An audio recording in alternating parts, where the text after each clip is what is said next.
What's going on, everybody? It's your boy C-Zar, and we are talking about Bitcoin. Yes, we are, at the request of Dialogue Kayaker. This move, I think, is played out. I think we have seen the top of it. I made a short earlier today. I was away from the helm yesterday, and I wasn't able to make videos, but here we are today. The high did come in at specifically 43,872. Now, there is absolute potential for us to see a higher high than that. It is absolutely possible, though I think that that's it. I feel pretty confident that that's it. And I made a short earlier today, sometime after that high came in. Looking at it on an hourly basis here, I want to say it was one of these candles afterwards. It wasn't like the candle directly after, but it was something over here, and I was like, I'm pretty confident that's the high. And I think we're getting our results from that, personally. I really do. 1 hour looks bearish. 4 hour kind of double top there with some bearish divergence. Not a lot of volume at all on this move up, like really, at least not on Coinbase. And if you guys remember, since this day, since this red day here, I've been calling for, and yes, we went a little bit lower afterwards, but I've been calling for a move that would take us, I think my first video title said 44K, and then I revised that like a couple days afterwards, and I said 43.5. And the reason I thought 43.5 was we have $43,479 right here at the 0.5. I rounded up to 43.5. And in my last video talking about where I thought Bitcoin was going to go in the immediate term, I know I said it'll probably go either just above the 0.5 or just below the 0.5. And here it is, went just above it. You know, for anybody that wants to try and give me crap that I called for 43.5K and it went all the way up to 43.872. I already did the math. That was less than a 1% difference. So go ahead and give me crap. If the price continues to grow from where it is now, from 43.5K, essentially, if it goes up to the 618, okay, I'm wrong by 2.7%, man. At the most, not even 5%. So I really, I accept that there can be a margin of error. I'm not trying to call the exact, I guess anybody's trying to call the exact tops or bottoms. I normally do give a range, but this was a little bit more specific of a call, 43.5K. Right now, I do like that as a top, and I like it for multiple reasons, not just my own personal bias, but looking at this on a fib basis, rejecting the 0.5, it's not common, but it does happen, and I would call that a rejection off the 0.5. We are also on our RSI looking like we're like right at an area that we would reject. If you can see this like downward descending trend line here, we're like right, that's not even right on it. Let's see, right there, literally tipped it. If today closes red, this will confirm it. It'll just look, it looks right, man. It looks perfect in my opinion as far as that goes. Yeah, I don't know about those ones back there, but that was like an uptrend, right, where this was kind of like your first spike into the downtrend. I don't know.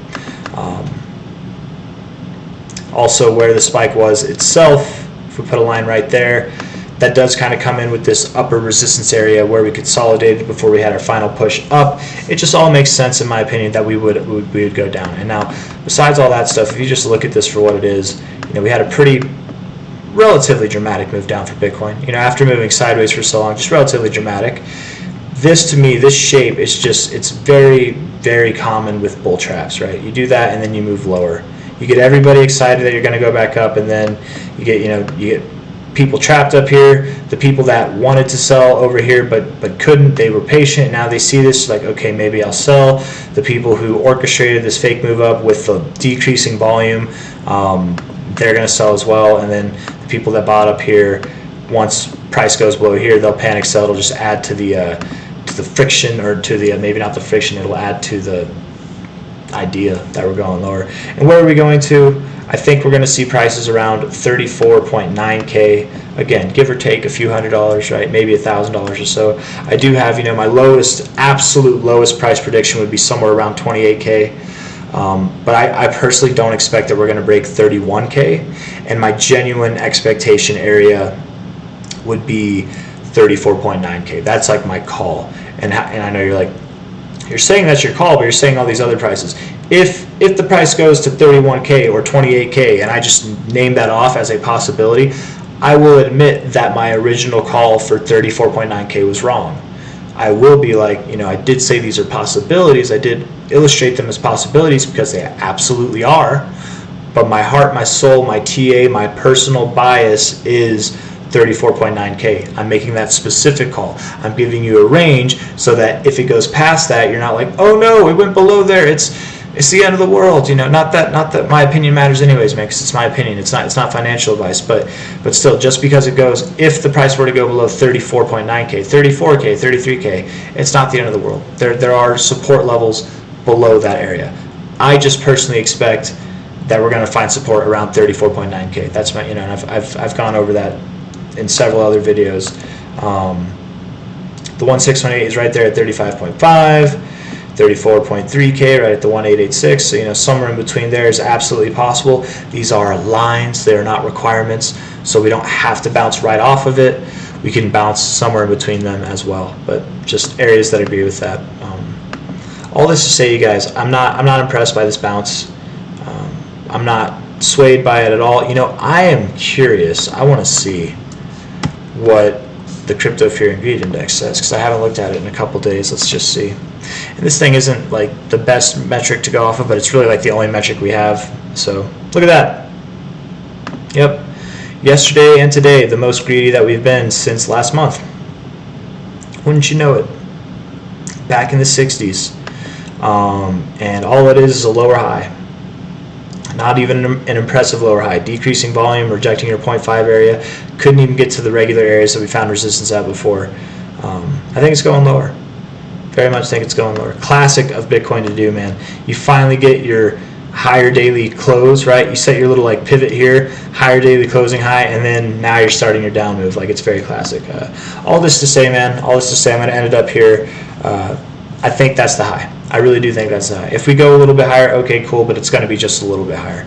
And I really have nothing else to add. I think we're going to continue to move down. We're going to meander our way down to 34.9K. We could find that low sometime in February, though I think it might be a little bit later than that. It might be sometime in March. It could be in April, but if it were to be in February, I would think late February. March, I think mid to late March is really where we're going to find that low. So that would mean, if we look at this for what it is, look at it on a weekly basis. I'm expecting the low, personally, I am expecting the low to come in somewhere around here, right? Give or take a week or two, right? And I'm expecting it to be right here, basically. A little bit lower than that line, but right there.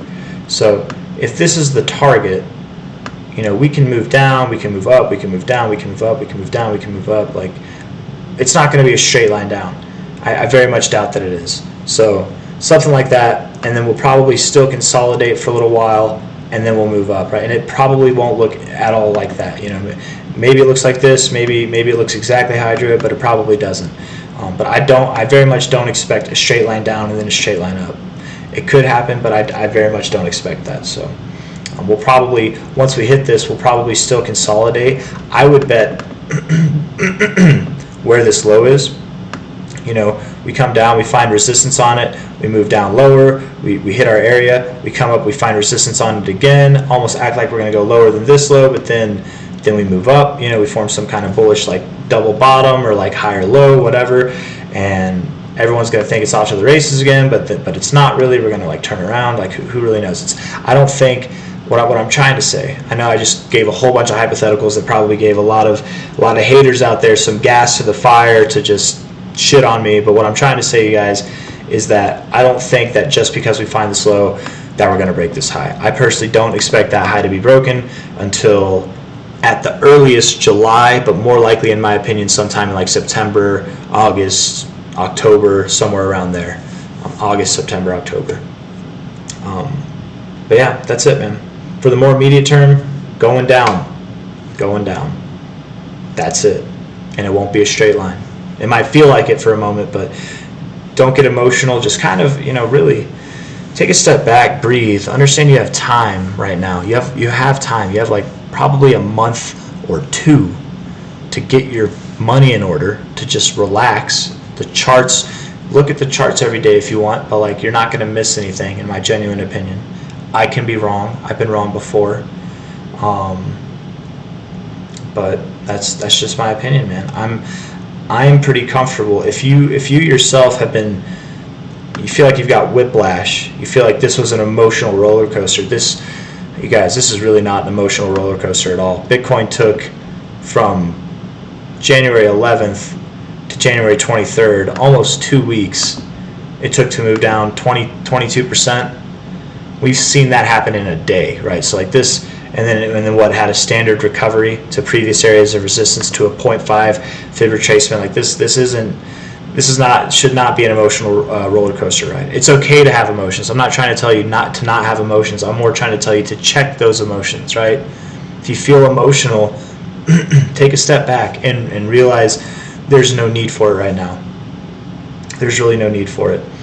We will likely go below this green line. We will likely go below 35K, is my opinion, but not too far below 35K. And that's really all I got to say, man. So if you like this video, hit that like button, subscribe to see more. I think we have time to get our things in order. It is getting close. It is getting close to those last ideal moments to buy, but we're not there yet. We're definitely not there yet. I certainly wouldn't be buying here, and even if we do take out yesterday's high, I would not be feeling the FOMO, right? We could go up a whole $1,000 higher. We could go up to like 45 even, 45.7, still a lower high, right? Top to bottom here, 45.5 is all the way at the 6.9. 46.6 is all the way at the 786. We can see deep retracements and still form a lower high and go lower. It's nothing to get too excited about. So really, it's nothing to get excited about until we break that high, and I just very much don't think we're going to break that high until the second half of this year. But man, I'm repeating myself, going over things that I didn't mean to go over. So with that, I leave you. If you like this video, hit the like button, subscribe if you want to see more. Thank you all for coming. I'll see you on the next one. Bye bye.